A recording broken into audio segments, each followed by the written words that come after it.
Geoff, for jumping in on My pleasure. notice. It's a little bit tricky. So we really need listening skills. So let me introduce Geoff to you. Geoff Ferred is a partner from Ernst & Young. And I think you have over 20 years of experience and wonderful learnings from infrastructure, project and program management, but as well the contractual side, actually helping the principal at the contractor getting on the right foot with a procurement setup. And before I say too much, maybe I hand over to you. Maybe you can introduce yourself, and then we can jump into some of your examples, maybe to discover the topic. Yes, thank you very much, Robert. Well, and hello everyone. Great to be with you. I'll speak up a little bit, and hopefully it's loud enough. Robert and I have a long-standing association. Robert is my doctoral research supervisor, and so I rely on Robert's advice to slowly but surely move towards obtaining a PhD. But in the meantime, in my professional practice, as Robert noted, I'm a major program advisor. I help set up and transform delivery businesses, and then help run portfolios of major programs. And I've been doing sort of that in different guises for last 20 years or so. Lots of different sectors: defence, finance, transport, utilities, health, human services, sort of everything in between. So quite often I work in construction and asset management, but then also sometimes in technology. And I can see the room now, and great to see such a big group. And also various other business programs. So really, sort of projects and programs of all sorts. But I'll keep infrastructure sort of foremost as we go along. Robert, would you like to touch on agenda before I launch in? Yeah, so I'd actually prepared some, our dotted points that I agreed. So far we have started with setting up a high-level strategy for procurement. So we have kind of thought a little bit about how to select the right contract format and forming a contract. And now we are kind of at this point of trying to navigate. So in their assignment, by the way, they have to do this from both sides. They have from a principle to kind of identify the right contract format or decide what the right contract format actually is. That is really here thinking about different forms of contract, but as well what the appropriate conditions of their situations are that actually help them to formulate or select this. And then on the other hand, we have the contractor side. So they are presented with the option of tendering, and they have to decide if this is actually the appropriate tender for them. So, I mean, talk against both of those. Then, and I was hoping that we keep this interactive. This is why I tried to turn the screen around with the camera, so that we can take as well questions as we go through this. Yeah. Perfect. Yeah, please do feel free to jump in with any questions that come to mind. Maybe if you pop your hand up, and Robert can mediate the question process. Well, and I guess just as some preliminary comments, I suppose, in terms of a procurement transaction to buy something big, I'm used to being on both sides. So often I'm acting as a owner's representative or a principal's representative to get a procurement off the ground, run the procurement process, help them to buy something tricky. And then as an advisor and a consultant, I'm always responding to procurement requests. So over the years, there's hundreds and hundreds of different sort of tenders that I've led the response to. And so I know what that feels like, the tricky things about that. Talk a little bit maybe against some of the examples. So we had here different contract forms as well. So some of the students are engineers by background, so they want to maybe go into engineer, procure, and construct contracts. Yeah, so more on the if you want design side as well. And then you probably have as well some of the contracts that are more in the bigger project package side, where it's actually not quite clear yet maybe what your client wants to chase, where the scope isn't yet quite clear, and how your clients have navigated this terrain, or how you would approach something like this. Yeah, absolutely. Well, it's a really important decision, sort of what's the right sort of contract structure, because I mean, it's not necessarily the be all and end all of getting the project done. I think you can get complex things done under any of the models, with with the right circumstances and management and a bit of good luck, but definitely different structures are sort of more suited to different situations. And I guess there's a definitional lens to it in terms of the different letters and acronyms that make up the different possibilities, but a lot of it comes down to sort of fundamentals like, are you engaging one party that's got great internal depth and breadth for sort of vertical and horizontal capability? Are you engaging a consortium under the management of a principal? Are you, as an owner, are you taking on the risk of engaging a number of providers or contractors or a network of subcontractors yourself and doing that integration? And then the sort of questions of how sort of traditional or maybe contemporary or agile your approach is. If a very traditional approach is that you look to buy a thing or an outcome, and you or a specific spec, and you seek a price for that, sort of a very fixed arrangement. And I guess that's that can be really effective if you know what you want, and you can sort of scope it to great detail. But where there's uncertainty or ambiguity or unknowns or very prominent risks, then sometimes a more agile approach can either have benefits or might actually be necessary to sort of progressively unpack the detail and come to sort of progressive agreement on what's being bought. And then I suppose then the sort of questions of risk transfer and who does what. And so there's probably I think you can probably think about contract type as you're in a control room with maybe sort of 4 or 5 structural levers, and depending on where you set those levers, you end up with a different contracting construct. Robert, if it's useful, I sort of prepared a few discussion points, sort of from the principal's point of view and then from the respondent's point of view. Would that be useful? Yeah, I mean, I had a sub question, so maybe you could elaborate a little bit on the agile nature, because that was a big topic for us. We have looked a little bit at the alliance arrangement here in infrastructure projects. But I mean, you mentioned as well, agile for me, this is as well the potentially new smart contracts and looking at new forms of contracting, which we have not touched too much on. But maybe you could talk a little bit against that, and how actually the agile arrangements are in general used by principals, and do they like them, or is that seen as quite a scary and risky endeavor? Yes, absolutely.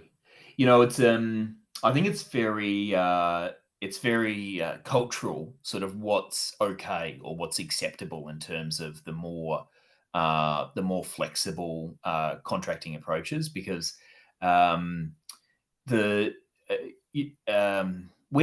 things are sort of not that those approaches are really in 2024, those approaches aren't really new, but they're still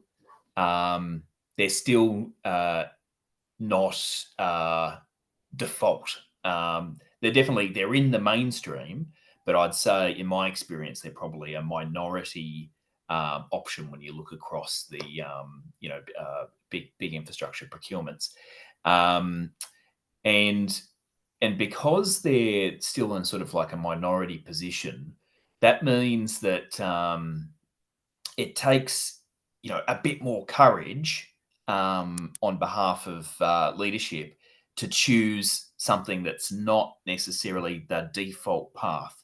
And I guess when something requires courage, that's courage is awesome, necessary, and also dangerous, because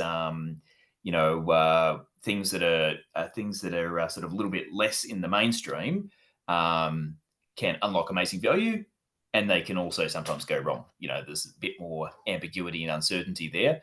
And, you know, most people are pretty enthusiastic about continuing to draw a paycheck every month. And so they're sort of, you know, they're cautious when it comes to doing things that, you know, under their personal remit and accountability that might carry risk. So the personal attitude, the career experience, sort of the leader-led culture that you find in a particular agency or organization, that's got a lot to do with how comfy they're going to be to get into more flexible models. And I guess, you know, the essence of a more flexible model is that you are relying more on, you know, trust is one word you could use, but trust is a very difficult concept, I think, when it comes to the commercial interaction of profit motivated entities. I think it's sort of about shared interest. You know, you're sort of relying on the power of shared interest, of a relationship that extends beyond the initial engagement period, of future business, of professional reputation. You're sort of relying on the coming together of those factors, so that even when there's less specificity in terms of the specific obligation of the parties, because they're coming together in a more agile, flexible way to, say, advance the design together, or develop a scope together, or perhaps, you know, demonstrate, you know, new or novel ideas together. You're just relying on different things. But anything you might rely on, whether it's that sort of joint interest and future and long-term relationship, or a contract, none of those things are. It's not like contracts are a perfect vehicle ever to rely on. Many contracts go bad. Many projects go bad. So whether it's shared interest or contracts, they're all approximations of a great way to proceed. You know, either of them can be successful, either of them can be unsuccessful. Yeah, thank you, Geoff. And any questions so far? Or okay, maybe we go over to your talking points, because I remember I gave you as well some questions. So maybe we cover them in case we haven't covered them yet. Very good. Thanks, Robert. Well, so I suppose I just prepared a few thoughts, both from the principal side and then from the respondent side, specifically around this point in, I guess, the procurement process when when you're preparing to issue a tender, and then when you're negotiating the tender. And I suppose those are particular points in the flow of the procurement process, the stuff that happens upstream in terms of roughly working out what you need, conceptualizing the need, and then there's things that happen in the middle in terms of selection, and the things that happen downstream in terms of selection and execution. So there's other bits of the process I won't talk about, but I'll just focus on preparing the tender and then responding to it and negotiating. So from the principal side, there's I think it sort of begins with procurement strategy. There's a thing we want to buy: product, services, a mix of both. Maybe it's a bridge, maybe it's a factory, whatever it is, it's a thing. Maybe it's a fleet of vehicles. We want to buy a thing, and there's a procurement strategy there right from the get-go. In terms of business strategy, what's the make-buy split that's being pursued here?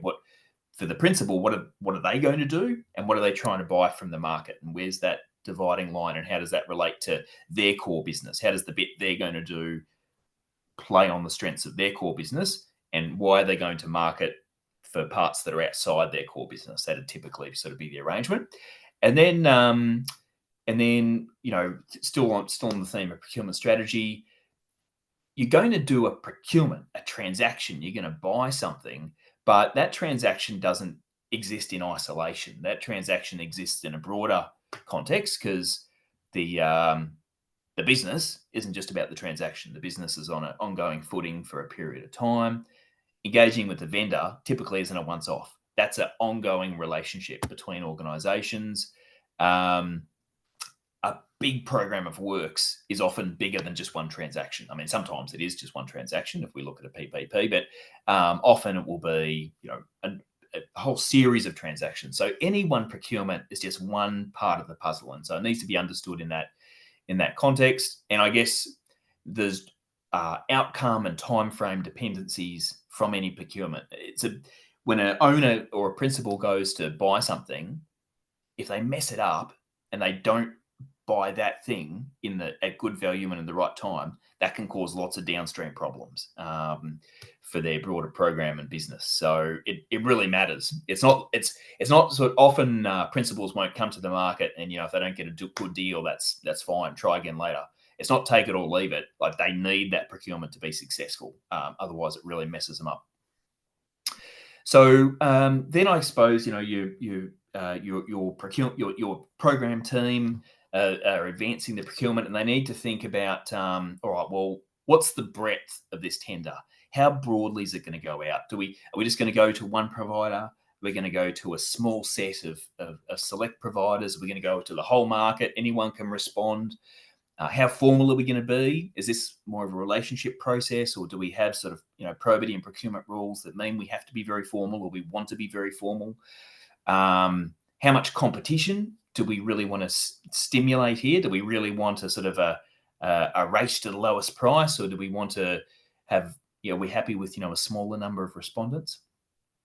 And then a little bit going back to what we spoke about before with the sort of the agile or flexible approaches, how prescriptive do we need to be in this tender? Are we going to be are we going to go down to every nut and every bolt? Is it going to be, are we going to provide technical specifications? Are we going to provide drawings? Or is it something less than that? And if it's something less than that, how far are we going to wind back that level of detail? And I guess, the ultimate level of wind back is you just specify the outcome. And you leave it to the market to propose innovative solutions for how to achieve that outcome. So that's sort of a bit of an interesting one. And when you're designing a tender, for sure you're going to have to assess the responses. So it's pretty useful to design the tender in a way that's going to be easy and you can effectively assess. And every principal's got that in mind. They know the assessment's coming as soon as the responses come in. And so they'll set it up in a way that's going to assist their assessment. Often a tender will specify the criteria. You're telling the market this is what's important. Sometimes what's actually important, though, might be a little bit different, might be a bit the same, a bit different. So there's often the sort of, defined criteria and then the real criteria. So Geoff, how would you find out about the real criteria when you receive like a tender statement or tender being posted effectively? Yes, well, that's sort of, I suppose that's sort of in the realm of market intelligence. So I guess you might know what's really important because you're experts in the field, because you've done work with the principal before. And I suppose you could also say, well, go and have a coffee with a member of the team, and that's a way to do it. But of course, there's lots of probity considerations about appropriate behaviour during the tender process. It would be communication, so kind of seeking stakeholder engagement, or ideally client keeping touching on the client expectations, right? Yeah. That's right. And often you can ask questions through a tender. So you can, sometimes it's a good idea to ask the question and get a clear response. Sometimes it's a bad idea to ask the question because every other competitor then has that same bit of information. So you can definitely, it's very normal to be able to clarify things, but you may or may not want to. Thank you.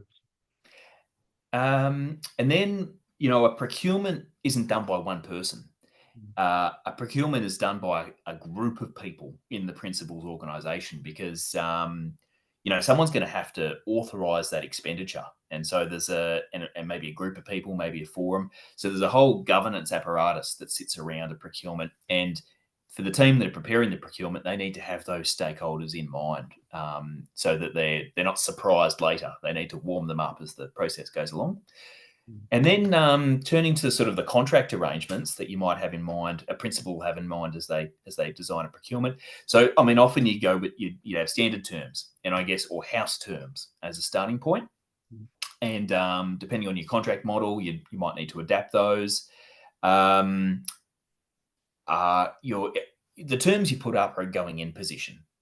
No doubt the final terms, once departures are agreed, departures from your contract proposal, will be a bit different to where you start. The end will be different to where you start because there'll be a negotiation. That'd be very, very normal because your house terms that you put up, they're probably not acceptable to your vendors. But you put in an opening position, and the boldness with which you put in a position that's advantageous to you depends a bit on your negotiating power. You know, if it's a really competitive market, vendors are hungry for your business, then you can specify the terms that are to your advantage, and you got a decent chance of landing those.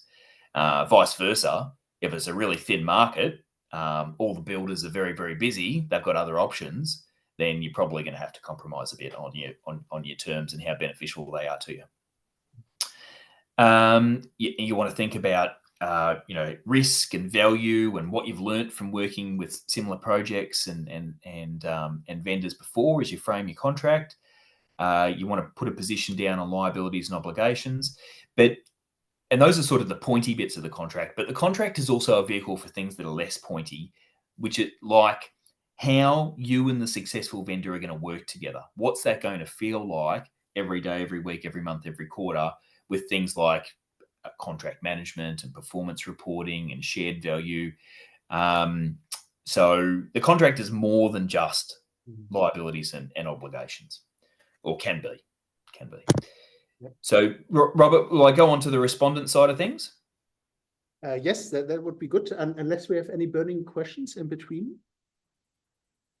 I think they got all quiet, and just for your context, you come through, but it's like relatively quiet.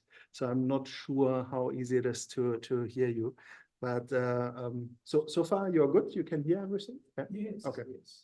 Okay. Yeah. Go on then, Geoff. Yeah. Okay. All right. Well, so sorry for the comm situation. So now from the respondent point of view. So when you're maybe you're a designer, a builder, a consultant, an architect, a maintainer, whatever you are, you're a business that's looking to do business in your field. You're constantly scanning for tenders to come out, and ideally, you know about them beforehand because you're so connected with the market and the different organizations. You've got to, you're aware of the upcoming procurements, but there's different levels of sort of formal and informal process. Sometimes you'll become aware when it appears on a tender site. Sometimes you'll know in advance. Sometimes you might not know. If your business development team doesn't see it, they might miss it. It's only through sort of active scanning that you become aware of these tenders, unless you're specifically invited. So one way or another, you become sort of aware of the tender. And then you got to decide, well, are we going to respond? Because it costs money to respond. Now, sometimes you might get compensated for the effort to respond to a contract. Just depends. Like quite often not. Quite often you respond and you take your chances. Maybe you win, maybe you lose. But it takes the time of expensive resources to respond well. And there's no point responding in any way other than well. So you got to make that decision. And I guess, when you're thinking about, we're pretty busy. Are we going to respond? Does this make sense for us to spend, 3 weeks or 3 months responding to this offer? You got to think, respondents are thinking about, well, what are the trading conditions? How busy are we? How hungry are we? What's our capacity to respond? What's our capacity to deliver? Maybe with the local team, maybe with global resources, maybe with consortium partners, maybe with contingent labor, various options. How competitive are we going to be? What are our prospects of being successful? Because if our prospects are very poor, maybe we won't bother. But if we think that we've got a decent chance, that changes the equation. And mind you, the main reason to respond is to win. But there's also other reasons. There's consolation prize reasons. And those consolation prize reasons are about building brand and building awareness. So you might not win this time, but if you put in a good response, you're building brand and awareness with the buyer, and maybe next time you'll get a go. So even if you don't win, you can still win down the track. And then you need to stand a team up to respond. You're invited, right? So I guess then it's even more so to get to invite in the future to show actually your brand a few times, right? That's exactly it, Robert. Yeah, that's exactly it. And you only get invited if you're seen as a credible provider, and you don't become a credible provider overnight. That's something you build over time. So often you'd start with smaller deals and then move on to bigger deals. And then you've got to stand up a team to deliver a tender response. Often these responses are, hundreds of pages. So really massive. It's a telephone book of quality paper. It's a lot of work to prepare that. And so you need a multidisciplinary team. That's a whole delivery process to get it done on time to the right standard with the right approvals. And then I guess, you're preparing your offer. You want it to be a winning offer. So this is things like you got to build confidence that we can deliver the scope. It's got to be sensible and viable, what you're putting up. You probably want to add a bit of sugar in. You want to add a bit of magic in terms of value add, innovations, accelerations, insights, learnings, connections, this sort of thing. You might put in both a conforming offer and a non-conforming offer. And that non-conforming, so this is what you've asked for, and additionally, here's another way we could do it. It'd be even better, and you might have been invited to put in a non-conforming offer as well, or it might be unsolicited, which is a little bit riskier, but sometimes pays off. You want to be talking about, why us? Why should we be the successful vendor? What's our approach? What's our method? Who's our team? Who are our partners? Where have we done this before? What's our commercial offer? What's our proposed departures to the contract? And that commercial offer, the price. That's a huge deal. That's a really big part of the offer. It's not everything, but it's always important. Sometimes it is everything. Especially if all the offers are good, then price becomes really important. And so there's different ways of thinking about price. Is there a magic number that's the winning number? Is there, when we look at the bottom-up costs of all the different labour and materials and partner costs and subbies that are required, is the bottom-up estimate different to that magic number?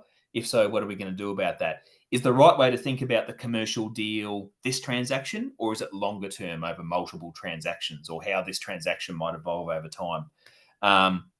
If I'm a responding firm, what does my CEO expect of me in terms of the margin and commercial performance that I'm going to achieve that's acceptable given the risk and the commitment to the contract?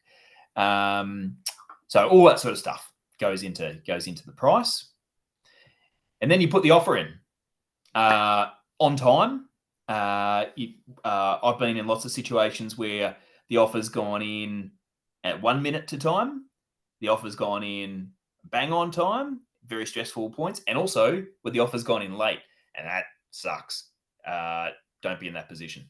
So ideally, nice compliant submission, and then you're in the process, and then